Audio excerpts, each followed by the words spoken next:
especie de formalidad de esta charla que le pusimos de título América Latina en busca de su libertad, un título bastante fuerte e interesante. Pero quería preguntarte y si me podías contar un poco sobre tu libro, el rol de los partidos políticos. Sí, recién publiqué mi primer libro, Partidos Políticos y su papel en el proceso democrático durante la Tercera República. Para poner en contexto, en la historia dominicana, la historia de la República es un periodo que comprende desde el año 1924 hasta el año 1965. Entonces yo básicamente estudié los partidos políticos que existieron durante ese periodo histórico. Eh, es un periodo un poco bonito para estudiar porque en la República Dominicana, lo que se conoce como Tercera República, inicia con el término de la primera intervención norteamericana y finaliza con la segunda intervención norteamericana. Es decir que, Claro. bueno, también cabe destacar que en ese proceso nacieron los primeros partidos de izquierda en la República Dominicana. Está el caso del Partido Democrático Revolucionario Dominicano en el 1943, en una época donde el dictador Rafael Leónidas Trujillo Molina tenía esa reputación de dictador totalitario, sanguinario a nivel latinoamericano, a nivel regional. Entonces quería apaciguar un poco las aguas, verse como un defensor de la libertad, un defensor de la democracia. Entonces permitió de manera estratégica la participación de esos partidos de izquierda. Estamos hablando de la década de los 40. Lógicamente nacieron otros partidos de izquierda. También fue en este proceso, en este periodo, que las mujeres adquirieron el derecho al voto para el año 1942. Otra estrategia populista del dictador. ¿Ah, sí? Sí, porque a veces lo quieren poner como un logro del movimiento feminista, pero más bien para las mujeres participar en ese proceso debían pertenecer de manera obligatoria al partido del dictador. Entonces aquí se ve el refajo, el verdadero interés del dictador, que era tan solo lograr que se viera como un defensor de la libertad, de la democracia, defensa de la mujer en América Latina. Así que bueno, yo le escribí hace 2 años, fue producto de mi tesis de licenciatura en Ciencias Sociales. Entonces, bueno, ahora fue que lo editamos, lo publicamos. Así que bueno, estoy esperando que me lleguen 2 copias de autor para ver qué tal es la impresión antes de decirlo públicamente ya. Por ahí Y estamos. que, bueno, ese caso del tema del voto femenino es bastante similar al argentino. Acá, bueno, acá fue en el año 1952 que la mujer votó por primera vez. Pero quería preguntarte por qué personalmente surge esta escritura, ¿no? ¿Por qué personalmente lo decidís hacer? ¿Perdón? ¿Por qué personalmente decidís llevar a cabo este libro, este escrito que me estuviste comentando recién? Bueno, fíjate, primero está el caso de que muy pocos jóvenes se dedican a la investigación histórica. Además de que es un periodo histórico poco estudiado, no hay muchas fuentes al respecto. Entonces, esta investigación serviría de inspiración, diría, ¿no? Y arrojaría muchas fuentes importantes que la población en general desconoce. Además de que cuando estuve estudiando mi licenciatura, muy pocos jóvenes se dedicaban a estudiar la parte histórica, porque otros hacían una investigación respecto a otros temas, pero más bien, bueno, a mí me gusta mucho la historia, ese es mi punto fuerte, además de que estoy cursando una maestría en historia dominicana. Entonces, por lo tanto, también planeo hacer otra investigación precisamente del periodo y del dictador Rafael Leónidas Trujillo Molina. Así que bueno, básicamente un aporte a la sociedad en general.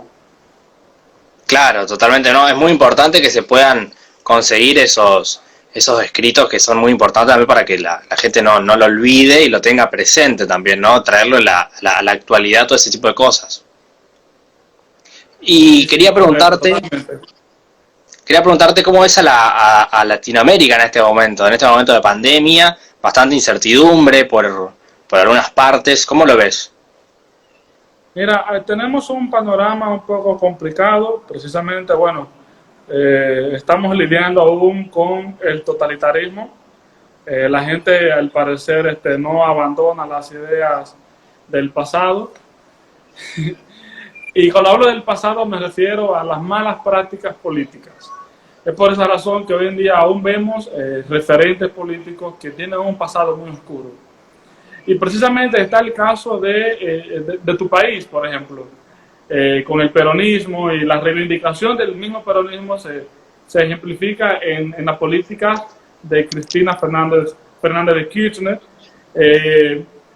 En Chile vemos el caso de que Piñera está arrodillando básicamente a estos grupos de izquierda que están exigiendo políticas sociales, pero a Bachelet no le exigían las políticas sociales. Claro. Está el caso de Venezuela, la dictadura de Nicolás Maduro. Al parecer, la única solución viable sería bajo la intervención militar, porque si es por la vía pacífica, él no va a ceder, además de que tiene todo el control militar a su favor. Está el caso de Colombia, cuando vemos ahora que la FARC, un sector de las FARC, pretenden tomar de nuevo ese objetivo de guerrilla totalmente marxista, y que obvio, las FARC fueron financiadas por la Unión Soviética, y cuando Claro. se dieron cuenta que la Unión Soviética iba camino a un proceso de disolución, se reunieron todos los líderes de izquierda en América Latina para así dar paso a lo que conocemos como Foro de Sao Paulo. Y Claro. un diálogo anterior que tuve, en simples palabras, el Foro de Sao Paulo es tan solo una copia barata de la fracasada Unión Soviética. Porque la gente dirá, ¿por qué tú dices que la Unión Soviética fracasó? Precisamente porque pasó por un proceso de disolución. La Unión Soviética ya no existe. No existe porque no funcionó. De igual forma, las políticas sociales del último líder de la Unión Soviética, Mikhail Gorbachev. Tenemos el caso, ¿no?, de Brasil, de igual forma. A pesar de que Bolsonaro sería, ¿no?, el único referente político, cultural de derecha, de manera fortalecida en la región latinoamericana, pero de igual forma la izquierda brasileña aún mantiene mucha vigencia con Lula da Silva, Dilma Rousseff, que son líderes latinoamericanos de mucha incidencia. Tenemos el caso de Uruguay, país vecino de Argentina, de tu país, que el Frente Amplio salió del gobierno, viene a la calle a tomar el poder y empieza a tomar políticas económicas muy contrarias a la de la izquierda, el libre mercado, reducción de impuestos, etcétera, etcétera. Pero también tenemos el caso del Caribe, la región caribeña, de donde yo soy. Sí. Aún ese debate entre izquierda versus derecha no está tan marcado, porque aquí básicamente el debate consiste en si tú eres de la oposición o si tú eres del oficialismo, o sea, si eres del gobierno.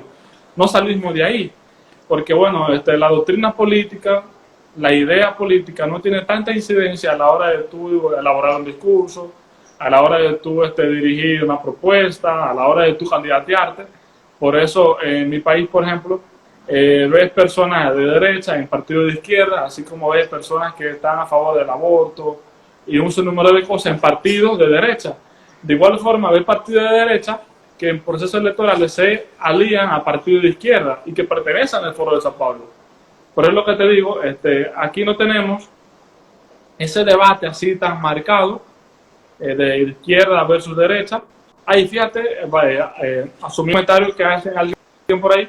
Vemos ahora que la calle empieza a tomar como una medida totalmente progresista en cuanto a la parte, la parte de política de género. La política de género es tan solo la instrumentalización de la ideología de género desde el Estado. Así que eso es un asunto un poco preocupante. Vemos que... Ajá. No, sí, te escucho. No, que para terminar la idea ya, vemos que a pesar de que hay países que abandonan a los líderes de izquierda, vemos que en otros casos los líderes de izquierda aún continúan.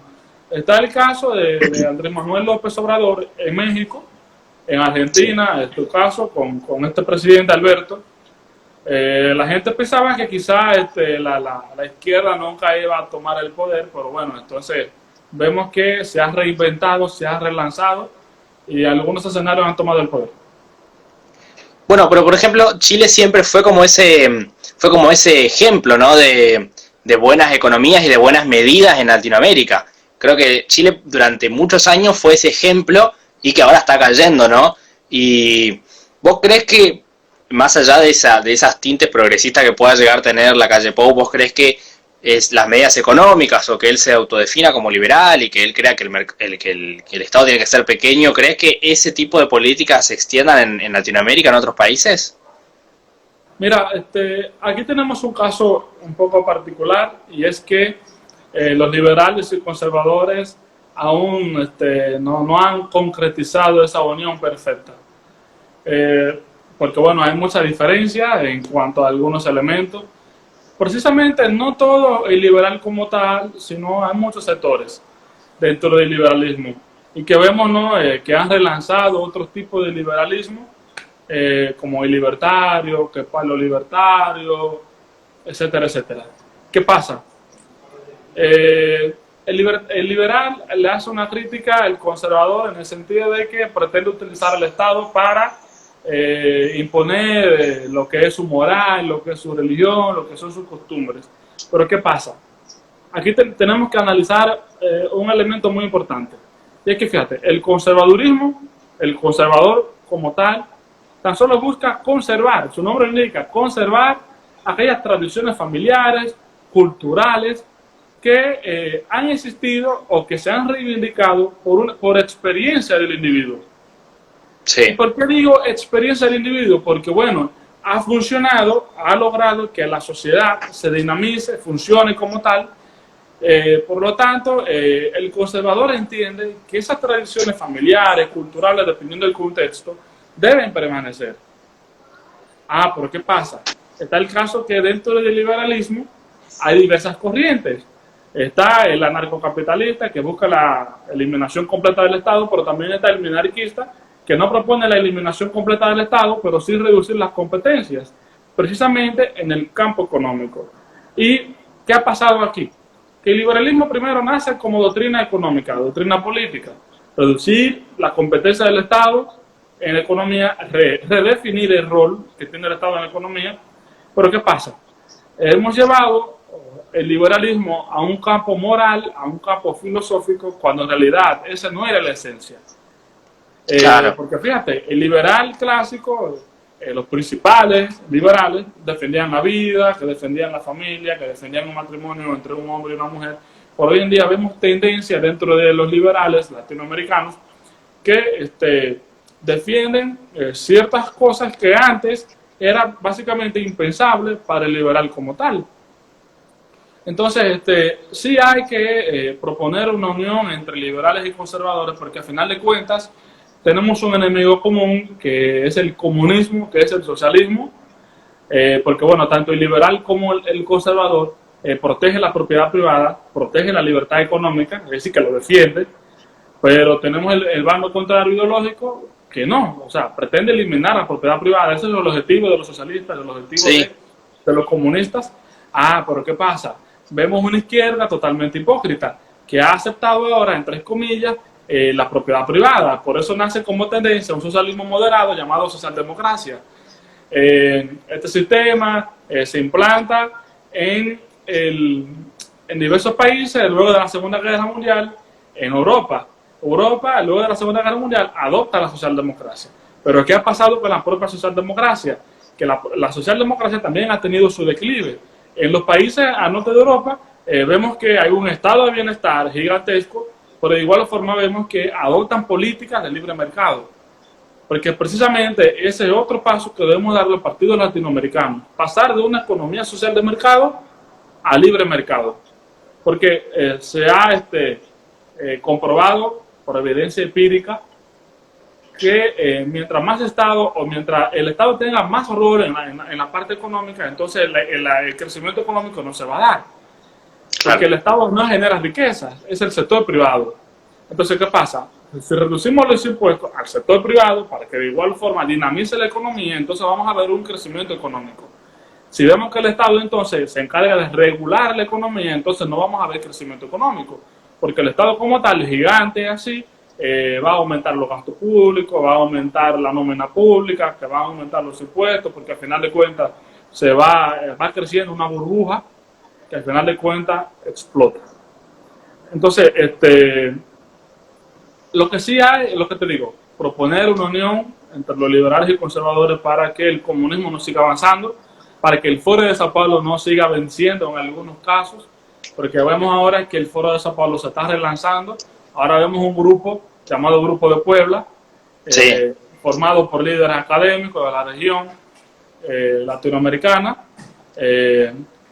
Bueno, y uno dirá, vamos a proponer que el Foro de Sao Paulo ya no siga teniendo tanta incidencia, pero de igual forma tenemos otros organismos internacionales de corte izquierdista, como es la Internacional Socialista, que de igual forma el presidente de la Internacional Socialista es un dominicano, canciller de la República, sí, de la Internacional Socialista para América Latina. Así que bueno, tenemos un caso, lo que te digo, con los liberales y conservadores, además de que vemos que en el caso de Estados Unidos, el liberal es básicamente un sinónimo de progresista. Y lo que ha pasado es, entonces aquí es que nos estamos dejando quitar el término como tal. De igual forma en Canadá, liberal básicamente es un sinónimo de progresista.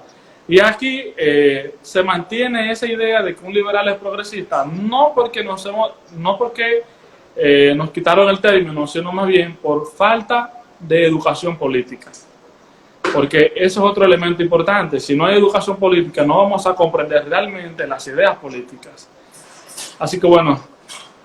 ¿Vos creés que la izquierda, con este tema del discurso del libre mercado, por así decirlo, porque ahora la izquierda, vos decís que acepta, ¿verdad? La izquierda ya no habla de plusvalía o no habla de la lucha entre clases, como que aceptó este tema del capitalismo, que el capitalismo necesita funcionar y que el comunismo no funciona, y agarró otra bandera como ser la bandera de los lobbies, ¿no? De los lobbies LGBT o el tema del aborto. ¿Crees que la izquierda se reformó en su discurso?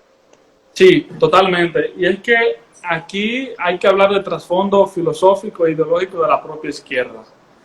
Y en este caso yo siempre me remonto al libro de Friedrich Engels, El origen de la familia, la propiedad privada y el Estado. Ahí él hace un análisis acerca del origen de la familia, el origen del matrimonio. ¿Y qué pasa? Según estos teóricos de la izquierda, para eliminar la propiedad privada, hay que eliminar la familia. Claro. Porque fíjate, ellos primero pretendían dar una batalla económica, dar una batalla política. Se dan cuenta que no pueden vencer el capitalismo. Entonces, ¿qué pasa? Ahora pretenden elaborar un discurso, entrar por la parte cultural y luego ir a la parte económica. Porque esa es ahora la estrategia. Por eso es que la izquierda como tal adopta el movimiento indigenista, el movimiento ambientalista, el movimiento pro aborto, el movimiento ahora de las drogas, el movimiento ahora de abolición de las fronteras, porque bueno, ahora mantienen como agenda lograr, tener una sociedad globalista en cuanto al tema cultural. Entonces bueno, ahora vemos una izquierda que ya deja de dar la lucha política, dar la batalla cultural. Y entonces aquí entra lo que conocemos como marxismo cultural o neomarxismo, una reinventación del marxismo. Por en fin, en el libro de Engels, como te dije, según ellos hay que eliminar la familia tradicional, la familia compuesta entre un hombre y una mujer, porque bueno, en el libro él hace un análisis acerca del origen de la familia. Pero ¿qué pasa? Claro. Él ahí establece que el matrimonio, por ejemplo, la familia, se iba formando de la siguiente forma. Había un sistema matriarcal, la mujer tenía toda la potestad sobre la herencia de los hijos, la mujer entonces podía tener cuantos hombres quisiera. Entonces, según él, esta forma de vida dio libertad, cierta libertad a los hombres. Entonces, según él, aquí nace el sistema patriarcal. Entonces, ¿qué pasa? Esta cierta libertad que alcanzó el hombre, en sí mismo se fue formando la propiedad privada. Entonces ahora, aquí vemos en sí mismo el pensamiento que caracteriza el feminismo radical. Porque ¿qué busca el feminismo radical? La erradicación de la familia tradicional, la erradicación del matrimonio entre un hombre y una mujer, la erradicación de este supuesto sistema patriarcal, precisamente utilizando las ideas de Engels. Entonces, precisamente en este libro es que comienza la idea de dar una batalla cultural, al menos a mi juicio. Claro. Entonces, pero fíjate, anteriormente ves una izquierda, precisamente con Marx, con Engels, que escriben el Manifiesto Comunista, Karl Marx escribe El Capital, son 3 tomos, y ahí básicamente tú solo miras una lucha política, una lucha de proletariado, porque bueno, aquí entra otro asunto. Esta izquierda mira a la familia compuesta por un hombre y una mujer como una lucha entre la burguesía y el proletariado. La mujer es el proletariado y el hombre es el burgués. Entonces, ya estas ideas trascienden de un plano económico a un plano cultural, a un plano social. Entonces, en sí mismo, hoy en día la izquierda mantiene como objetivo la eliminación de esa familia tradicional, la eliminación de ese matrimonio que uno mantiene en cuanto a concepción, porque al final de cuentas hay que vencer, hay que derrotar el capitalismo, hay que derrotar la propiedad privada. Así que bueno, entonces ves que en la Unión Soviética, por ejemplo, en el marco de la Guerra Fría, un conflicto ideológico, tan solo en el plano económico, pero luego viene, cuando se cae la Unión Soviética y nace el Foro de Sao Paulo, ves que el Foro de Sao Paulo adopta otro lineamiento, otro objetivo. Ya no solo se enfoca en la parte económica y cultural, sino que adopta en la región latinoamericana el movimiento indigenista, el movimiento ambientalista. Es por esa razón que en los pueblos de Ecuador, en los pueblos de Bolivia, ves que el movimiento indigenista llevaron tanto a Correa en Ecuador como a Evo Morales en Bolivia. Porque al final de cuentas, el Foro de Sao Paulo utiliza como plataforma política estos movimientos que ellos consideran como minorías. Pasa que el otro discurso de los trabajadores ya no le funciona más en este momento. ¿Cómo? Que ese discurso del tema de los trabajadores, la plusvalía, ya no le funciona más y no pueden lucrar con eso. Por eso necesitaron reformarse. ¿Vos creés que la derecha no tuvo ese cambio, ese reformarse de esa forma para poder cambiar el discurso? Porque vos te das cuenta de que ahora la izquierda avanza sobre personas y las convence con este discurso. Pero acá, por ejemplo, en Argentina, a la persona de derecha, a la persona liberal, conservadora, le dicen facho, milico y lo dejan ahí, ¿me entendés? Pero en cambio esta gente se cambió el discurso y ahora tiene el tema de los lobbies, de los indígenas. ¿Crees que la derecha está todavía en ese momento de transición? La derecha hoy en día debe redefinirse. Claro. Sí, redefinir, o sea, porque fíjate, ¿cuál es la diferencia de la izquierda? La izquierda sabe vender bien sus ideas, utiliza bien el marketing político, el marketing digital. Por eso, bueno, la gente se enamora muy fácil de las ideas de la izquierda, precisamente porque saben elaborar su discurso.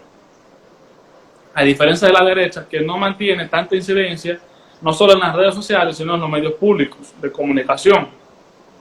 Claro. Vemos también que la izquierda forma a sus miembros. Siempre anda impartiendo talleres, conferencias, charlas, cursos, seminarios, a diferencia de que cuando la derecha llega al poder, se olvida de la transformación cultural que se requiere en un país. Porque al parecer, lo único necesario fue alcanzar el poder político. Y precisamente recomiendo leer un libro del pensador chileno Ansel Kaiser, La fatal ignorancia, donde evidencia ahí una derecha anorésica en cuanto a lo cultural. Y esta es una de las razones por las cuales la izquierda está ganando la batalla cultural. Porque siempre anda de manera frecuente motivando, enseñando a sus líderes, y que cuando llegan al poder se siguen preocupando por elaborar manuales pedagógicos, manuales culturales, manuales educativos, y desde el Estado entonces imponer su agenda ideológica. No estoy diciendo que la derecha debe hacer eso mismo, sino más bien enfrentar eso que está haciendo la izquierda, porque sería más bien una competencia desleal e injusta. Y que bueno, también de igual forma, la derecha debe entonces formarse más académicamente, promover la educación política en sus miembros, la formación académica, seguir formando alianzas estratégicas a nivel latinoamericano, porque Claro. de la derecha como tal a nivel latinoamericano, creo que solo está la red liberal de América Latina, la red leal, está la Unión de Partidos Latinoamericanos, UPLA, que recoge los partidos de derecha en América Latina. Bueno, también hay otras fundaciones en Argentina, la Fundación Hans Seider, no sé si tú la has escuchado. En Argentina no, en Argentina sí hay muchas, pero esa que me dijiste no la conozco. Pero hay muchas fundaciones liberales, sí. Por el fin me refiero no a nivel latinoamericano, que se sigan expandiendo. Claro. Ese es el punto. Seguir haciendo relaciones en todos los países, uniendo, fortaleciendo lo que Agustín Laje llama como la nueva derecha. Porque en sí mismo nos tenemos que relanzar, darle la participación a los jóvenes con las nuevas ideas, porque básicamente el joven utiliza, o sea, sabe llegar de mejor forma a un público general. Así que bueno. Y además la izquierda también juega con ese sentimentalismo, ¿no? De las personas. O sea, la izquierda también juega con lo sentimental. Es algo que la izquierda es algo un poquito más fría adelante de ese discurso. ¿O no lo ves de esa forma vos? Sí, la izquierda como tal es muy demagoga y populista. Porque todos los discursos que a veces elaboran tienen ese toque que tú dices sentimentalista. Por eso ves la izquierda hablando de patria, hablando de soberanía, hablando de unificación, hablando de democracia. Pero cuando llegan al poder, se olvidan del pueblo, se olvidan de la patria, básicamente los pisotea, los humilla y nunca resuelven un desafío social de ningún país. Lo ves en su discurso hablando de nacionalización del trabajo, la democratización de la educación, así ellos hablan, sí. Con un lenguaje llamativo, agradable, porque bonito, el lenguaje es bonito, pero al final de cuentas la gente se enamora de su idea y no sabe cuáles son las verdaderas intenciones de todo esto, porque bueno, la izquierda también pretende dar una batalla lingüística y mediática. Por eso, fíjate el nombre del propio Foro de Sao Paulo, que va recogiendo todos los pueblos latinoamericanos de la región caribeña para unificar a todo el pueblo. La palabra esencial aquí es el pueblo, porque ellos adoptan como sí mismos el nombre de pueblo, el nombre de libertad, el nombre de democracia. Pero al final de cuentas es para que la gente se enamore y cuando llegan al poder entonces comienza a quitarse de la careta. Claro. Y eso es lo que hace la izquierda realmente. Enamora a la gente con su discurso mediático, lingüístico, para que la gente se enamore y bueno, cuando llegan al poder, ahí le dan durísimo al pueblo, le dan duro. Nosotros los dominicanos le dicen, le dan por el cocote. Sí. No lo había entendido. Vos sabés que acá la gente de liberalismo y Somalia dice, la izquierda usa el sentimentalismo pero no resuelve ningún problema. Entonces el sentimentalismo lo podemos usar nosotros también en contra de ellos. ¿Vos crees que la derecha tiene que usar el sentimentalismo también en el discurso o no? Hay que comprender algo respecto al populismo. Bueno, que el sentimentalismo emana del populismo como tal. Fíjate, estamos en una lucha desleal, una lucha injusta. Y yo te pregunto a ti, ¿todo populismo es malo? Porque muchas veces el populismo se utiliza para evidenciar una realidad del pueblo. Sí. Entonces, lo que diría es que sí. Si la izquierda juega de esta forma, entonces vamos a utilizar las propias reglas, pero en un campo totalmente diferente. Me refiero, bueno, que la izquierda utilice armas, no necesariamente la derecha tiene que utilizar armas, o sea, armas de fuego, pero en realidad puede utilizar una defensa y puede seguir avanzando. O sea, espero que entiendan este lenguaje retórico, metafórico, simbólico más bien. Y lo que te digo es que sí, hay que analizar el populismo, porque no todo populismo es malo. Lo que sí es malo es la demagogia. Claro. La demagogia sí es mala porque, bueno, la demagogia consiste en elaborar un discurso político apelando a ese sentimentalismo que, bueno, le promete a la gente algo que no va a cumplir, algo que no va a ser real. A diferencia de que si tú utilizas el sentimentalismo para que la gente comprenda en realidad qué busca la izquierda, cuáles son sus objetivos, qué planea hacer en la sociedad, entonces ahí sí es válido. Porque este populismo de que estamos hablando será un populismo para hacerle, o para que la gente tome conciencia de lo que sucede en el panorama político. Así que bueno, si lo vamos a hacer de la forma que lo estoy diciendo, entonces sí es válido. Y además también te das cuenta de que la derecha, por ahí, o el liberalismo, tiene como ese discurso más económico y creo que se enfoca más ahí. Por ejemplo, acá en Argentina vos tenés más economistas que hablan de liberalismo, ¿me entendés? Tenés a, bueno, como a Javier Milei, tenés a Axel Kaiser en Chile, tenés a Miguel Adorni, pero te das cuenta que es como que mayormente son economistas. Y tenés algunos como Agustín Laje, Nicolás Márquez, que acá, por ejemplo, dan en el lado cultural del tema de la izquierda, ¿me entendés? Pero ¿no crees que ese tema de la economía y la cultura hace falta reforzar en cultura?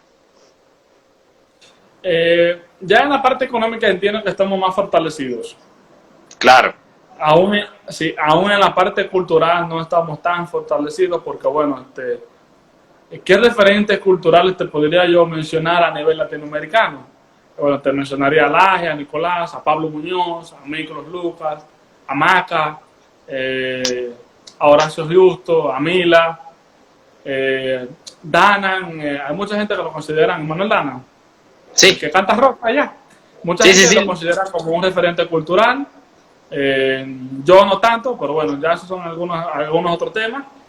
También hay otros que mencionan a Vanessa Kaiser, la hermana de Axel, como una referente en la batalla cultural también.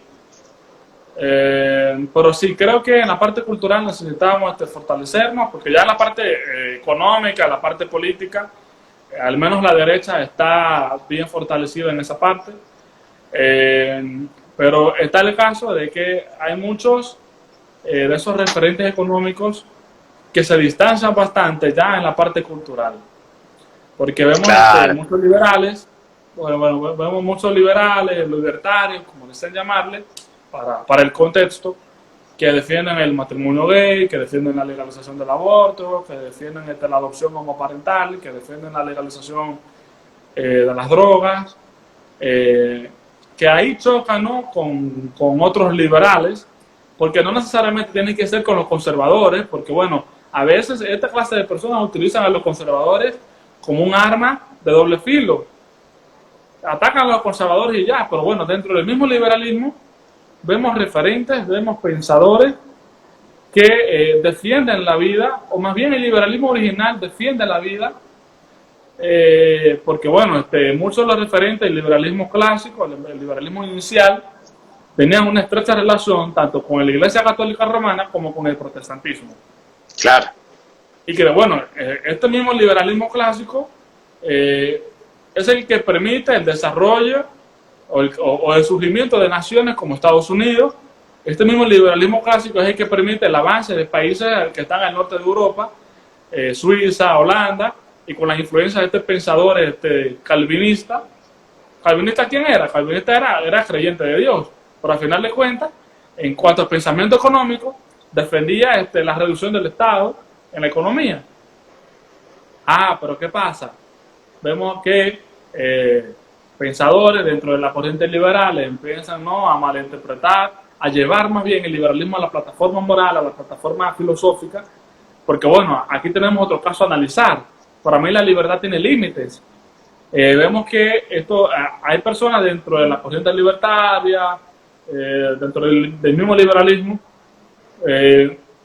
que creen en la libertad absoluta. Pero Claro. la libertad como tal tiene límites.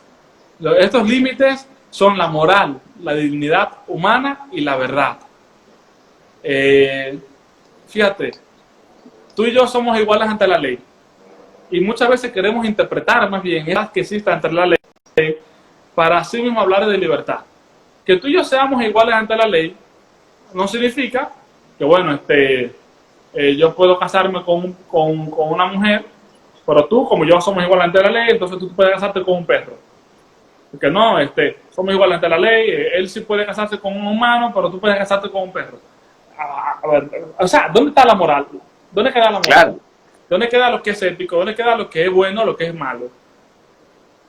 Y cuando hablamos de lo que es bueno y lo que es malo, no necesariamente nos remontamos a un orden divino, sino más bien a un principio lógico que el ser humano va adquiriendo en toda la humanidad por experiencia. Porque bueno, en el occidente el código ético de la moral cristiana influyó bastante, pero ya en el oriente este código ético no llegó, pero más sin embargo, en los países del Medio Oriente, del Oriente, del Asiático, los países asiáticos, Mongolia, por ejemplo, matar es malo. ¿Pero por qué matar es malo? Hay una ley universal, hay un principio universal. Eso es una verdad absoluta, matar es malo. Tú comes porque tú tienes una necesidad fisiológica. Tú vives en Argentina, pero yo vivo en República Dominicana. Yo como porque tengo una necesidad fisiológica. Entonces, comer es bueno y es una verdad absoluta. Claro. Entonces, ¿qué pasa? La verdad como límite de la libertad descansa en lo siguiente. El hombre, yo soy hombre, no porque la sociedad, no porque la cultura lo define. Soy hombre porque hay principios científicos que determinan que que mi cromosoma es XY. Esa es la verdad. El sexo, yo soy masculino, mi sexo biológico, porque la ciencia lo determina. Y esa es la verdad. Entonces, es lo que te digo, la libertad tiene 3 límites. La moral, la dignidad humana y la libertad como tal. No podemos, perdón.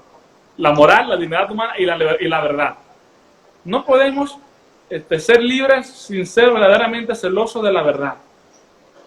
Como dije en una frase, fuera de la verdad vamos a encontrar liberación, vamos a encontrar libertinaje, pero con la verdad vamos a encontrar la libertad. Y también ese punto del tema del aborto, del matrimonio, es lo que divide a la derecha, y eso hace que yo creo que también la izquierda ingiere que, bueno, te ponen de un lado de malo, y por ahí algunas personas de este sector, de la derecha, dicen, bueno, yo también estoy a favor de esto para no quedar demonizado, digamos, ¿me entendés? Pero vos, por ejemplo, ves, si se llega a legalizar el aborto en distintos países, es el principio de otra cantidad de cosas que van a venir de atrás, ¿me entendés? Porque no es que se legaliza el aborto y después, listo, todos felices. O sea, van a intentar meter más leyes y más cosas para seguir cambiando culturalmente la sociedad, ¿o no lo ves de esa forma vos? Sí, mira, con el caso del tema de aborto, hay que tomarlo con muchas pinzas, porque fíjate, el aborto es tan solo asesinato de una criatura dentro del vientre que viene desarrollándose. A veces tú ves que los promotores de la cultura de aborto tan solo dicen que el aborto es interrupción del embarazo. Y es un nombre lindo, digamos, ¿me entendés? Le quieren poner ese nombre para que no suene mal. A veces me pregunto, ¿qué es lo que la mujer lleva dentro de su vientre?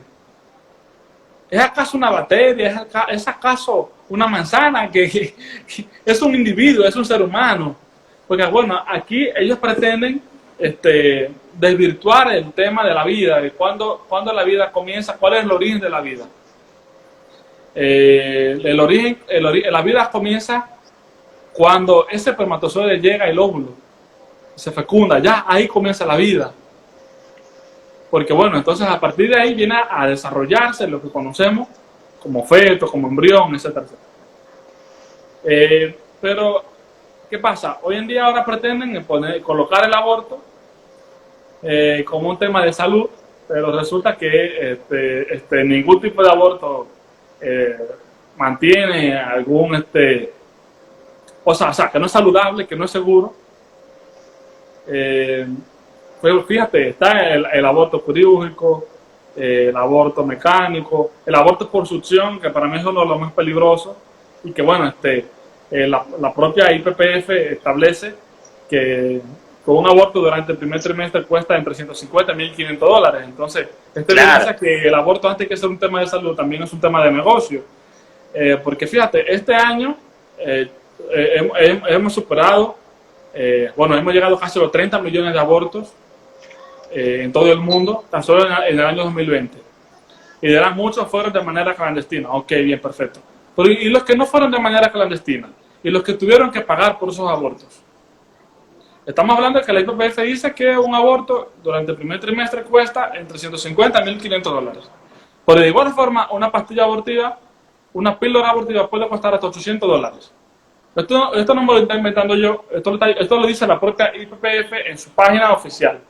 Que bueno, la gente también lo puede buscar y darse cuenta que lo que estoy diciendo es cierto.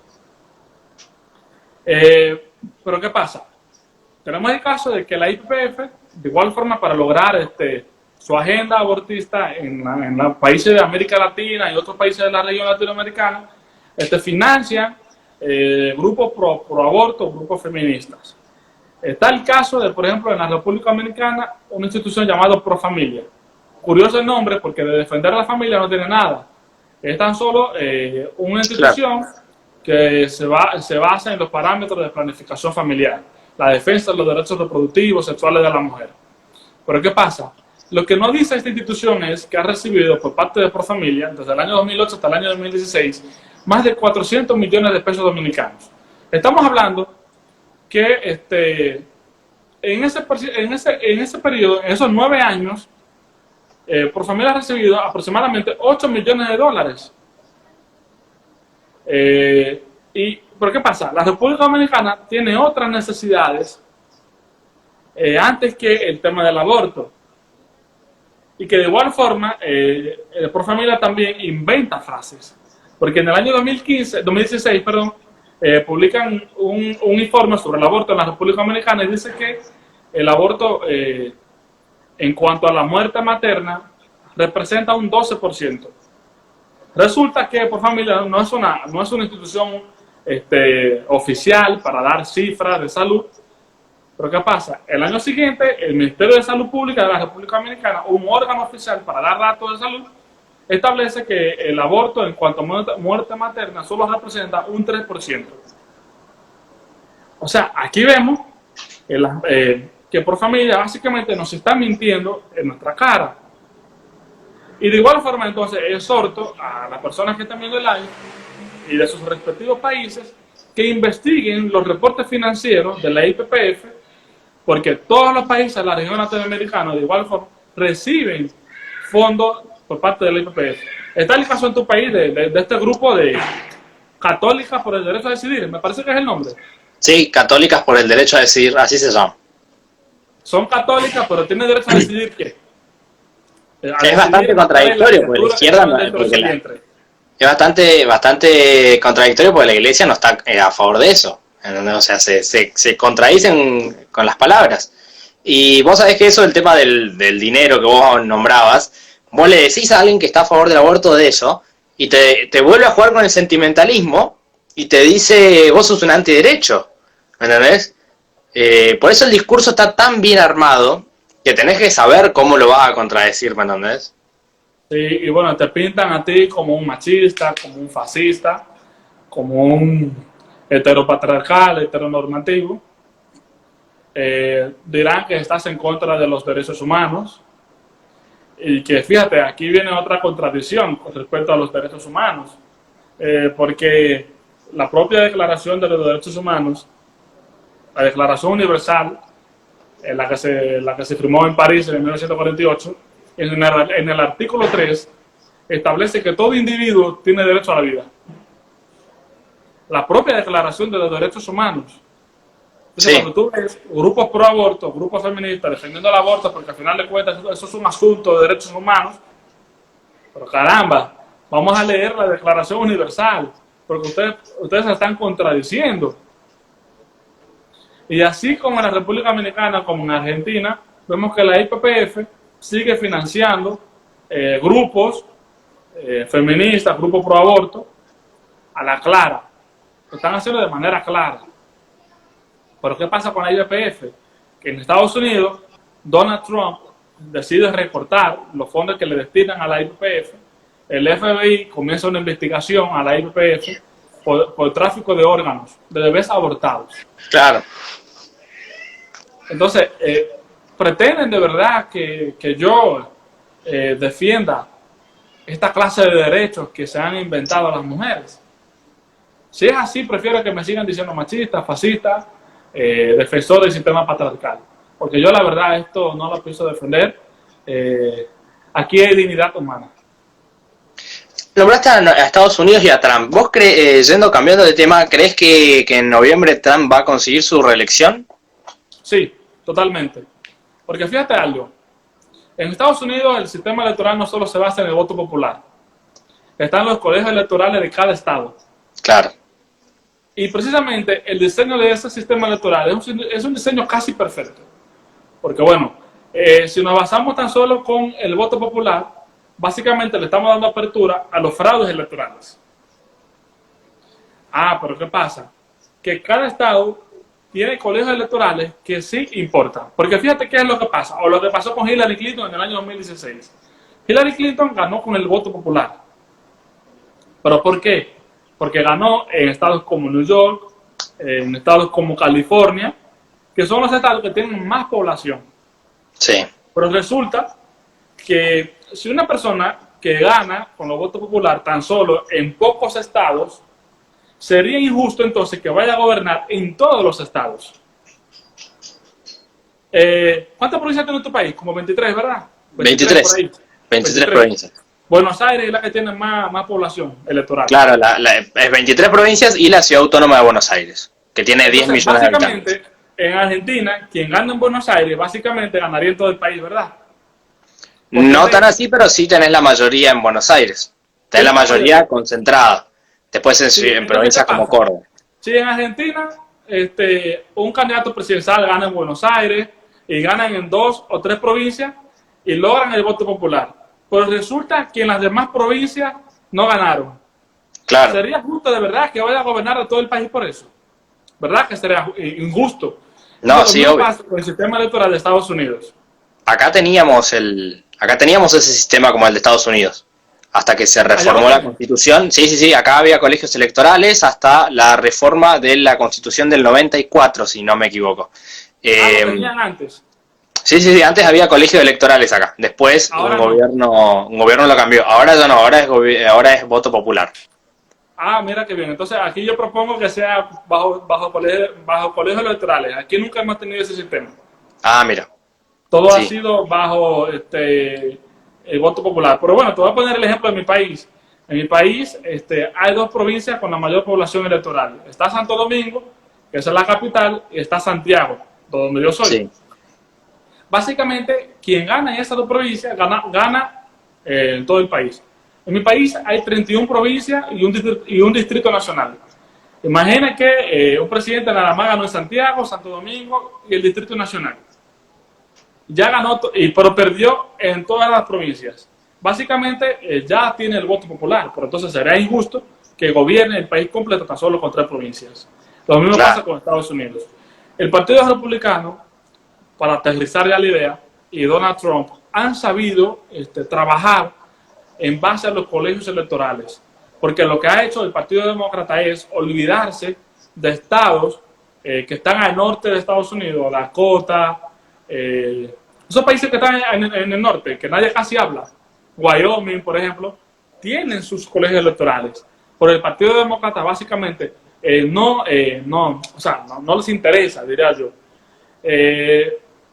Pero también está el caso de que el Partido Demócrata en los últimos días, de manera clara, ha estado financiando este movimiento a favor. Esta organización terrorista, Antifa, ha tenido relación con el Partido Demócrata. Claro. También este movimiento que ha surgido, no voy a decir el nombre ya, porque bueno, ya cuando vienen a ver empiezan a tachar a uno de racista, pero no es una coincidencia que cada vez que viene un proceso electoral donde el Partido Republicano tiene la mayor ventaja, comienzan entonces estos grupos a crear desorden, a crear vandalismo en la sociedad norteamericana.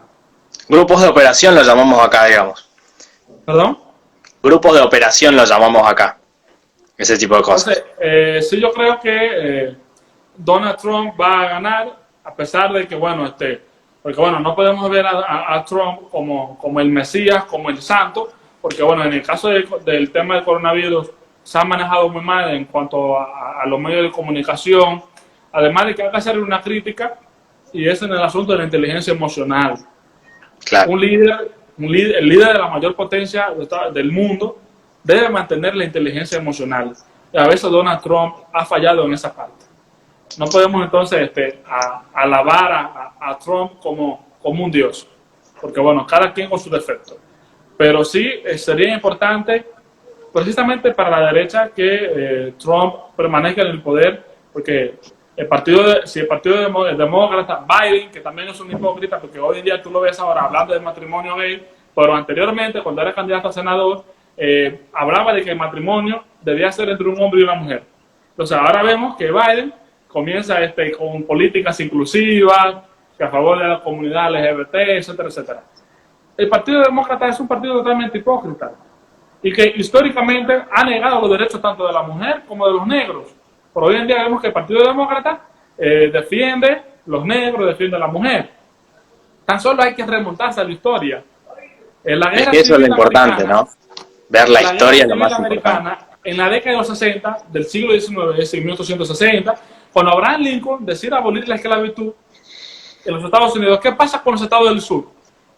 Los partidos demócratas dicen Claro. que no al partido republicano.